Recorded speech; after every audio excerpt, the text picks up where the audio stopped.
오늘 말씀이 로마서 1장 18절에서 23절인데 교독하고 마지막에 같이 읽겠습니다.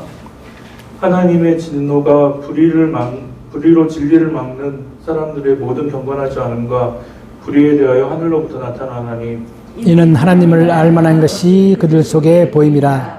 하나님께서 이를 그들에게 보이셨느니라. 창세로부터 그의 보이지 아니하는 것들 곧 그의 영원하신 능력과 신성이 그가 만드신 만물에 분명히 보여 알려졌나니 그러므로 그들이 핑계하지 못하지니라.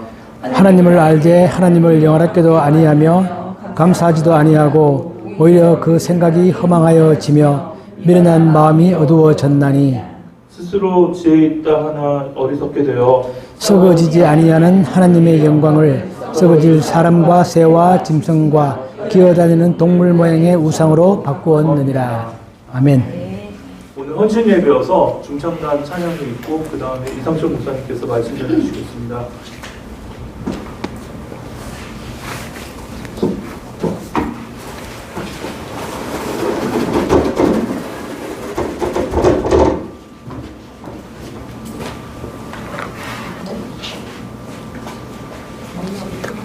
그 주보 뒷면에 가사가 있으니까요. 같이 다 아는 찬양인데 손들 같이 하셔도 좋을 것 같습니다.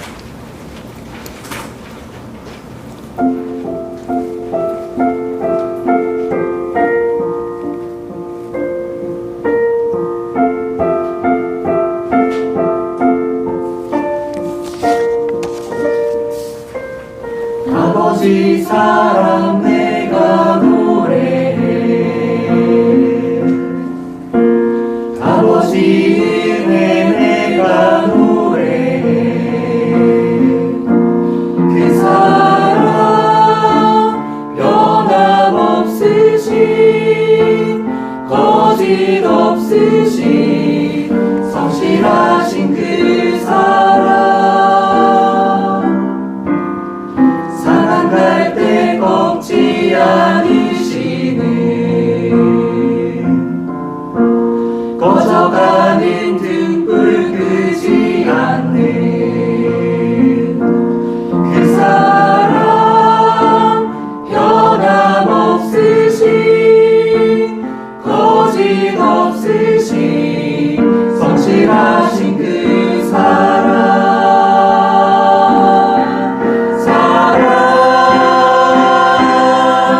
그 사랑 날 위해 죽으신 날 위해 다시 사신 예수 그리스도 다시 오실 그 사랑 죽음도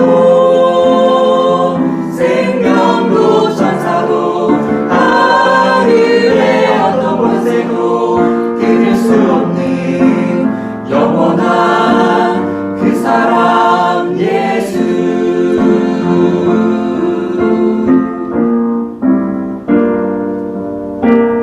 아버지 사랑 내가 노래해 아버지 사랑 내가 노래해 아버지 은혜 내가 노래해 아버지 은혜 그 사랑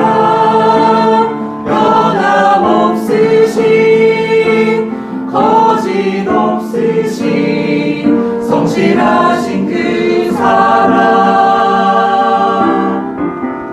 사랑 갈 때 꺾지 않으시 사랑 갈 때 꺾지 않으신 꺼져가는 등불 끄지 않는 그 사랑 변함없으신 거짓 없으신 성실하신 그 사랑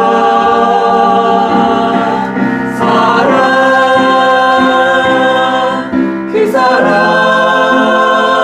날 위해 죽으신 날 위해 다시 사신 예수 그리스도 다시 오실 그 사랑 죽음도 생명도 천사도 하늘의 어떤 권세도 끊을 수 없는 영원한 그 사랑 예수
찬양 정말 잘한다, 그죠?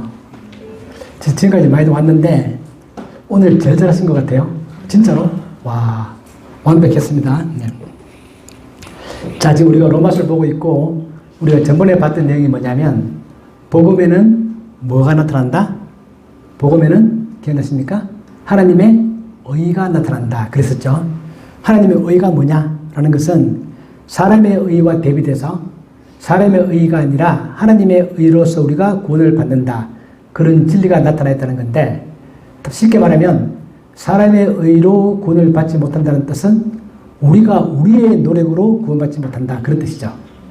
하나님께서 우리에게 은혜로 구원을 주지 않으면 우리가 우리의 노력으로 구원을 받을 수 없다라는 거죠. 이 정말 중요한 기독교의 기본 진리인데 여러분 이 말이 동의하세요? 내가 왜 뭐가 못나서 내가 왜 내 능력으로 구원받지 못하는가? 그 말은 다른 말을 바꾸면 내가 죄인이고 하나님의 심판 아래 놓여 있다라는 것을 인정하는 것인데 여러분들이 죄인이라는 사실을 인정하세요? 무슨 잘못을 하셨어요? 당연히 그걸 알아야죠.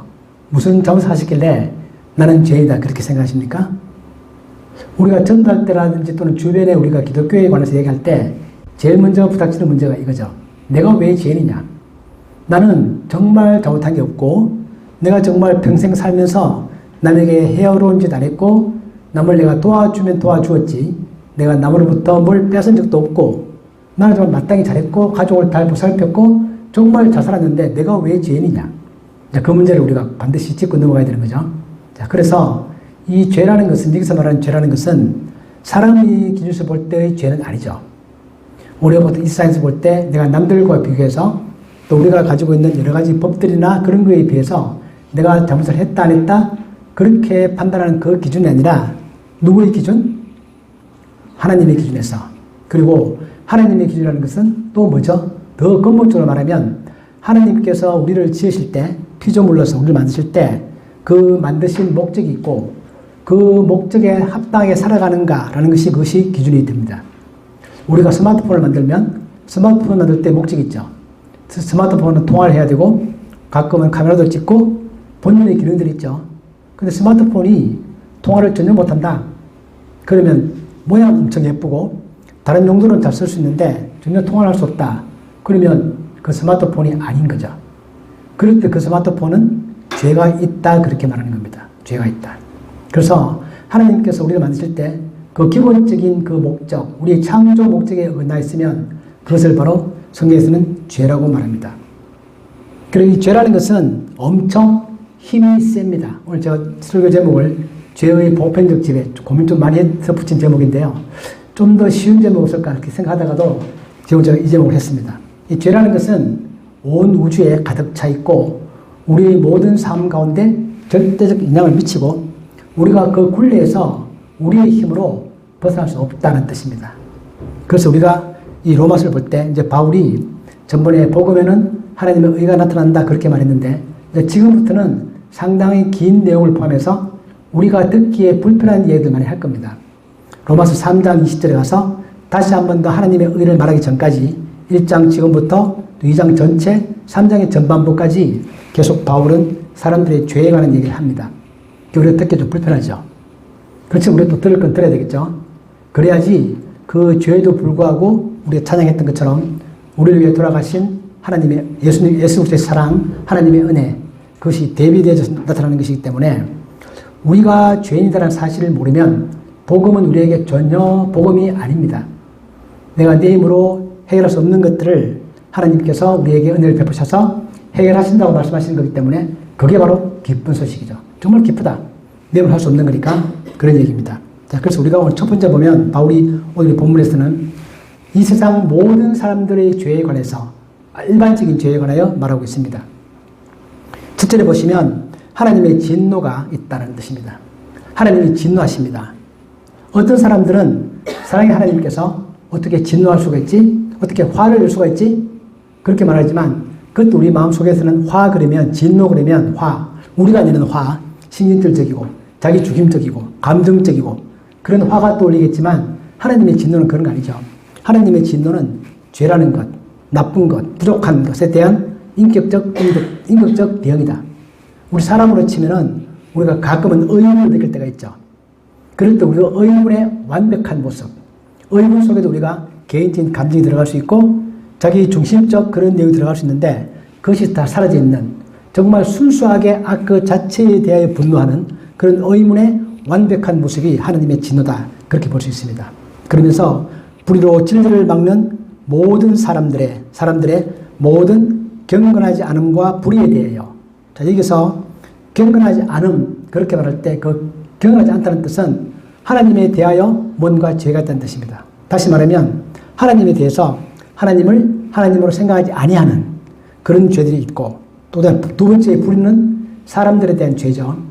우리가 하나님에 대해서 올바르게 서 있지 못하면 그것의 결과론적으로 결국은 우리가 주변 사람들에 대해서도 뭔가 불의를 행하게 됩니다. 그런 것들이 있다는 것입니다. 왜냐하면 그들 마음속에는 하나님을 알만한 것이 이미 있다는 뜻입니다. 이것은 뭐냐면 복음을 듣기 전에도 아직도 복음을 듣지 않은 사람들의 마음속에서도 자기가 복음을 통하여 하나님에 관하여 구체적으로는 모른다 할지라도 하나님을 알만한 뭔가 있고 하나님 이미 그것을 그들에게 보여주셨다. 어디에 그런 게 보여주신 거지? 그렇게 물으면 20절에서 그의 보이지 않는 모든 것들 다시 온 우주죠. 이 피조물 속에서 하나님은 자기 자신의 존재를 분명히 알려주었다. 그래서 20절 나오는 것처럼 그가 만드신 만물에 분명히 보여 알려졌다. 그렇기 때문에 그들이 나는 하나님을 몰랐다. 그렇게 핑계하지 못한다는 뜻입니다. 이 말 듣고 있으면 조금 약간 억울하지도 않으세요? 나는 믿기 전에 내가 우주 만물을 많이 봤는데 나는 그 우주 만물을 통해서 한 번도 뭔가 막연하게 창조주가 있겠다. 그 생각은 했을 수도 있겠지만 그렇다고 해서 내가 하나님에 대해서 아주 잘 알고 있지는 못했다. 그래 우리가 하나님을 영원하게 하거나 감사하지 아니할 때 그게 죄가 된다라고는 미처 생각하지 못했다. 그런 변명도 좀 가능하겠죠. 하나님은 그걸 인정하지 않으십니다. 그 다음에 보시면 하나님을 알죠. 아는데 우리의 죄의 본질입니다. 하나님을 알고 있으면 그 하나님을 하나님답게 영화롭게 하고 그분에게 감사하는 마음을 가져야 되는데 그렇지 못하다. 그렇지 못하고 이 하나님에 관하여 저 막강한 존재인 뭔가 창조주가 자기 자신의 복을 위하여 또 나를 위하여 나의 생계를 위하여 나에게 뭔가 복을 주기 위하여 나에게 무언가 해줘야 되는 존재인 것처럼 그렇게 우상으로 바꾸고 그걸 섬긴다는 뜻입니다. 이게 참 중요한 원리죠. 우리도 마찬가지입니다. 우리도 하나님을 알 때 하나님은 그분이 받으셔야 될 영광이 있고 우리가 그분을 위해 존재하는 것이지 그분이 우리를 위해 존재하는 게 아닙니다. 물론 우리가 어렵고 필요할 때는 하나님 우리에게 도움도 주시고 우리를 잘 보살펴 주시지만 근본적인 위치는 우리가 그분을 위해 존재하는 우리가 피조물이지 그분이 나를 위하여 나의 도움을 위해서 내가 필요할 때마다 나타나서 나를 도와주는 그런 존재가 아닌데 이 세상의 모든 종교들 속에는 그래도 막연하지만 뭔가 막강한 존재, 완벽한 신적인 존재에 관한 그런 감을 가지고 있죠. 전 세계 모든 민족들이 다 가지고 있죠. 그런데 그들도 역시 그들 마음속에는 그 뭔가 막강한 존재가 자기들이 필요할 때 자기를 도와줘야 되는 그런 걸 생각하고 자꾸 형상화시키고 오히려 마음 깊은 곳에서는 그 막강한 존재가 자기를 도와야 되는 그런 존재로 전락시켜버린다는 뜻입니다. 그게 모든 인간이 가지고 있는 기본적인 죄다라는 것이 오늘 이 본문의 내용입니다. 다음에 가면은 유대인들의 죄를 얘기하고 또 다른 종류의 많은 죄들을 얘기하겠죠. 오늘 이 본문의 내용들은 바로 그런 내용을 담보겠습니다. 자, 하나씩 보시면 하나님의 의가 왜 필요한가? 그것은 제가 말씀드렸던 것처럼 죄가 이 세상을 지배한다. 방금 말씀드린 그런 종류의 죄라는 것이 인간의 본성 가운데 존재한다. 그래서 사람들은 자기의 노력으로 그것을 해결하지 못한다. 그러므로 하나님의 의가 필요하고 그래서 그 하나님의 의를 통하여 우리를 구원하시는 그 하나님의 은혜가 참으로 놀라운 것이다. 지금 그런 말 지금 바울이 하고 싶은 겁니다. 그 밑에 보시면 죄에 대한 하나님의 진노는 바로 제가 말씀드린 것처럼 죄에 대한 하나님의 인격적 의문이다. 여호와의 정의에서는 그렇게 말하죠. 지옥을 부정하고 하나님을 심판을 부정하면서 어떻게 사랑의 하나님이 지옥을 만들며 사람에게 진노할 수 있고 사람에게 심판할 수 있느냐. 하나님은 절대 그런 존재가 아니고 사랑으로만 가득 차 있는 존재다. 그렇게 잘못 가르치고 있는데 그렇지 않습니다. 성경은 그렇게 말하고 있는 게 아니라 하나님이 화를 낸다는 것은 불의 그 자체에 대한 분노, 그 불의를 없애고 싶은 마음, 그런 마음들은 우리도 가지고 있죠. 우리도 부당한 일을 보면 화가 나고 의문이 생기고 저 악을 뭔가 없애고 싶은 그런 마음들 갖죠. 그게 바로 하나님의 완벽한 모습이 하나님의 진노다라는 뜻입니다. 그래서 이 진노의 대상은 제가 말씀드렸던 것처럼 두 가지에 대해서 나타난다. 첫 번째 경건하지 않음, 두 번째는 불의. 자, 경건하지 않으면 하나님에 대한 죄다. 불의는 사람들에 대한 죄다. 우리가 사람에 대한 죄를 짓는 모든 근거 속에는 우리가 하나님에 대한 올바른 인식과 하나님을 올바르게 습격하고 사는 그런 마음들이 없기 때문에 생기는 거죠. 그래서 우리가 하나님과의 관계만 올바르게 서면 사람들에 대한 죄도 자연스럽게 생기지 않습니다. 성경은 항상 이 두 가지를 같이 말하고 있죠. 십계명에서도 앞에서는 하나님에 대한 죄, 뒤에 후반부는 사람들에 대한 죄, 그렇게 말하고 있는 것처럼 항상 하나님은 이 두 가지 관계에 대해서 관심이 많으십니다. 그리고 하나님의 진노는 우리가 알고 있는 것처럼 요한 계시록에 나와 있는 것처럼 마지막 때가 되면 완벽한 모습으로 나타나겠지만 현재도 우리들의 삶 가운데서도 하나님의 진노가 나타난다, 그렇게 말합니다. 본문 밑에 줄에 보시면 불의에 대하여 하늘로부터 나타나나니, 이 말 단어 자체가 보면 현재형으로 되어 있어서 지금도 완벽한 모습은 아니지만 하나님의 그러한 심판이 계속 이루어지고 있다. 그 심판이 어떤 식으로 이루어지는가는 이제 다음 시간에 또 말할 겁니다.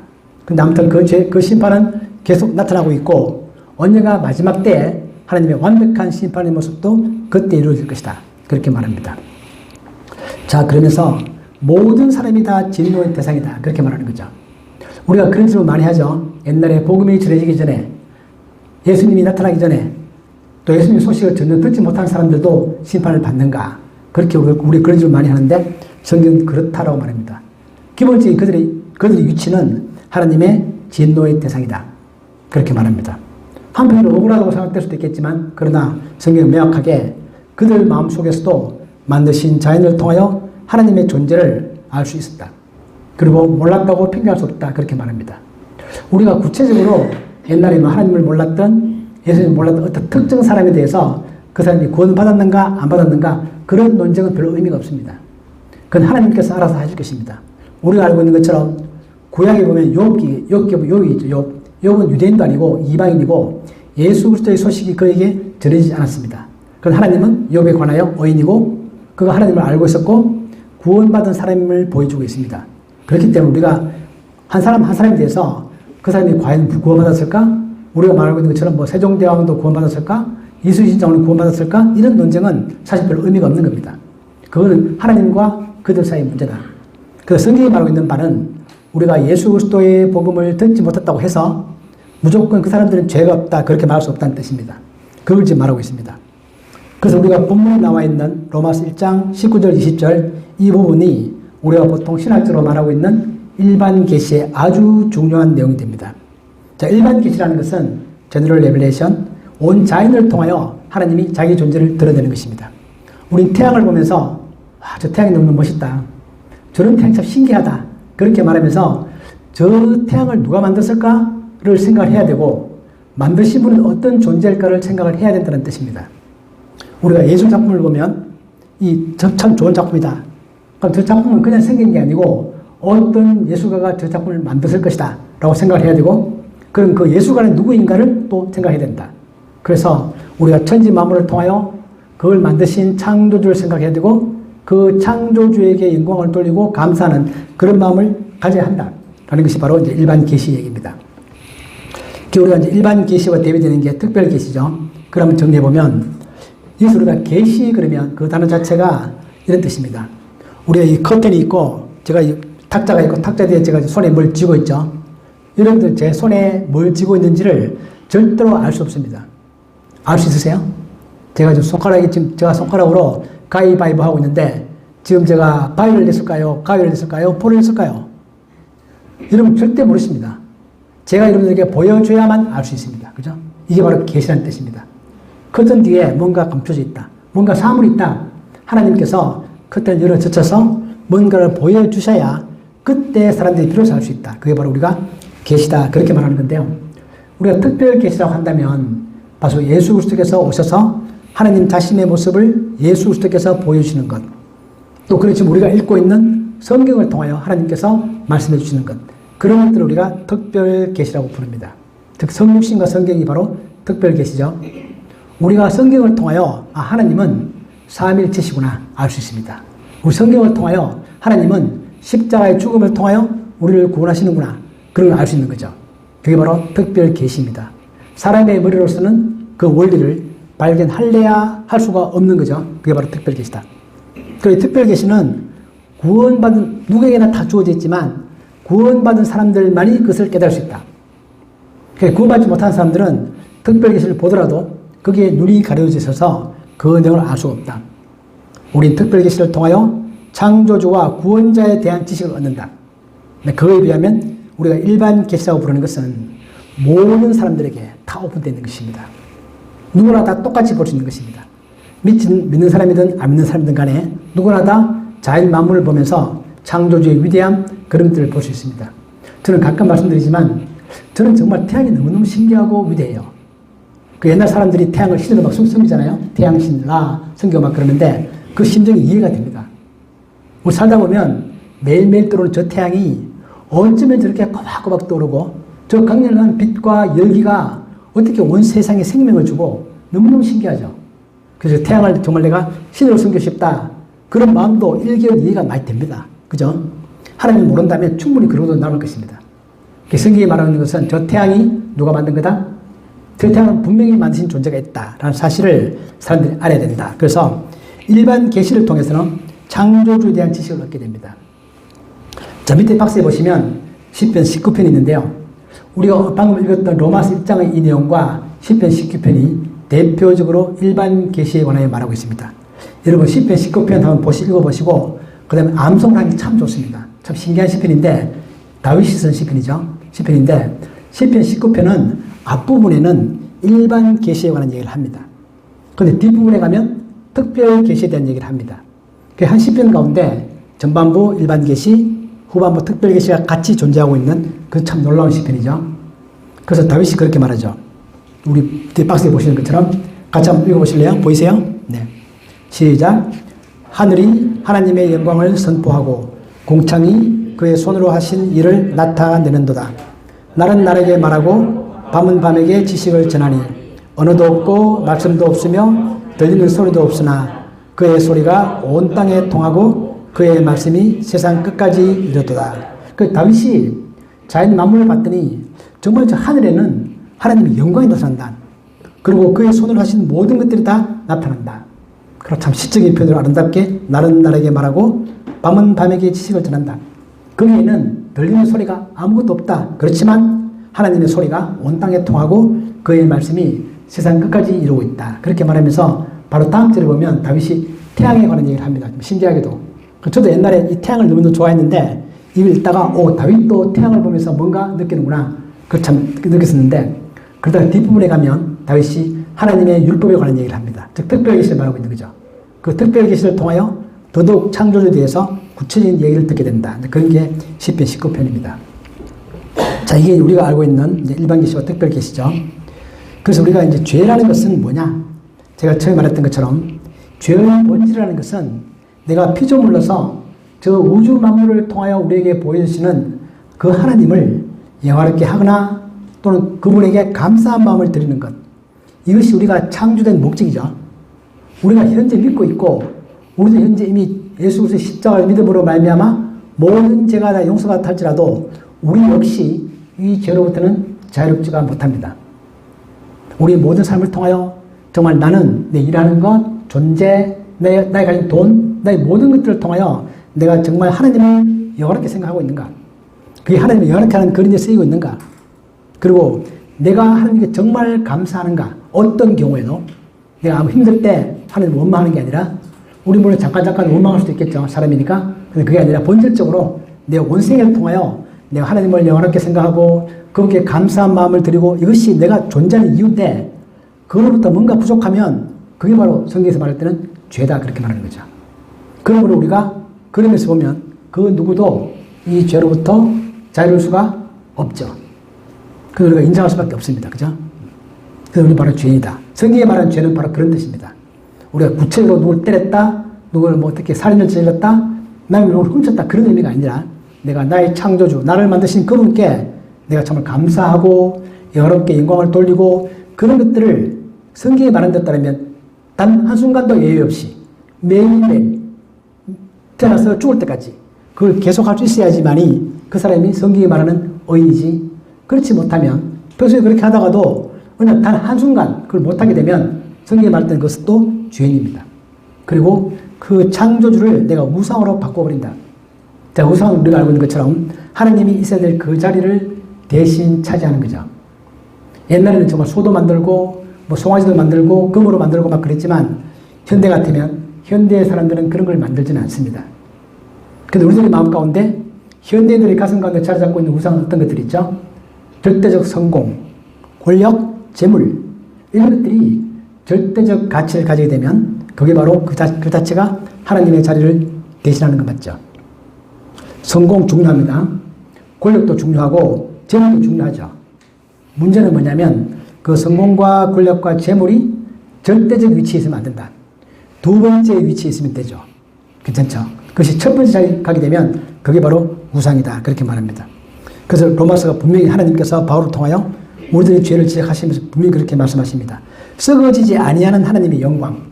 하나님의 영광은 썩어지지 않습니다. 그런데 사람, 새, 짐승, 기어다니는 동물, 또 우리가 말하고 있는 권력, 성공, 재물 이 모든 것들은 다 썩어질 것들이다. 시간이 지나면 다 사라지는 것들이다. 근데 썩어지지 아니한 하나님의 영광과 썩어질 것들을 대체해버리는 것. 이것이 바로 우상이고 그것이 그들의 죄의 본질이다. 그렇게 성경이 말하고 있습니다. 우리는 이 죄로부터 자유롭지 못하고 그렇기 때문에 바울은 하나님의 의가 필요하다. 하나님이 주시는 의. 하나님께서 우리들에게 내가 늘 의롭다고 하겠다라고 말씀하시는 그 의가 우리에게 필요하다. 그리고 그 의는 어디에 나와 있다? 복음에 나와 있고 복음에 보면 예수 그리스도의 십자가의 죽음과 부활을 말하면서 그걸 통하여 그걸 믿는 사람들에게 하나님께서 의롭다 하시는 것 그것이 바로 복음의 본질이다 라는 얘기를 로마서 아주 길게 통해서 아주 세부적으로 그렇게 말하는 겁니다. 오늘 첫 번째 이 죄가 뭐냐 모든 사람들을 지배하고 있는 죄의 본질이 뭐냐 그걸 이제 바울이 말하고 있습니다. 자, 우리 말씀 보면서 다시 우리가 다 알고 있는 얘기지만 마음을 정리해보면 죄라는 것은 모든 사람을 지배하고 나 자신에게 있어서도 내가 네 힘으로 그 죄를 이길 수 없다는 사실을 인정하는 것이 중요합니다. 물론 나도 매일매일 살면서 최대한 죄와 싸우고 죄를 짓지 않도록 현실적인 죄도 그렇고 또 하나님께 영광을 돌리는 그런 삶을 살도록 노력하겠지만 그 자체가 근본적으로 내 힘으로 완벽하게 될 수 없다는 사실을 우리가 인정해야 된다. 그건 왜 그런 것인가? 우리가 아담의 후손으로서 아담과 같은 성정을 가지고 태어나기 때문에 그렇습니다. 우리가 최초의 범죄, 아담의 범죄가 뭐죠? 하나님의 권위를 배척하는 것입니다. 나도 하나님처럼 될 수 있겠다. 사탄의 유혹에 따라서 하나님의 권위를 무시하고 나도 하나님처럼 될 수 있다. 그 말에 넘어가서 자기 자신이 절대자가 되고자 하는 그 마음이 아담이 가지고 있었던 마음이고 그 성향이 우리들에게 계속 이어져 오고 있는 거죠. 그런데 알게 모르게 우리가 그런 삶을 살아갑니다.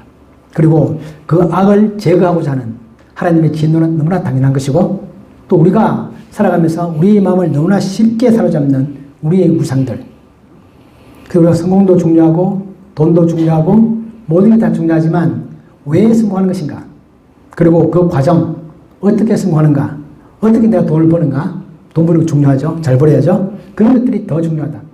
이 질서를 내가 잘 지키면 그것이 바로 죄가 아닌 것이고 이 질서가 무너지면 그것이 바로 죄가 된다. 우리들에게 가장 가까운 얘기입니다. 사실은.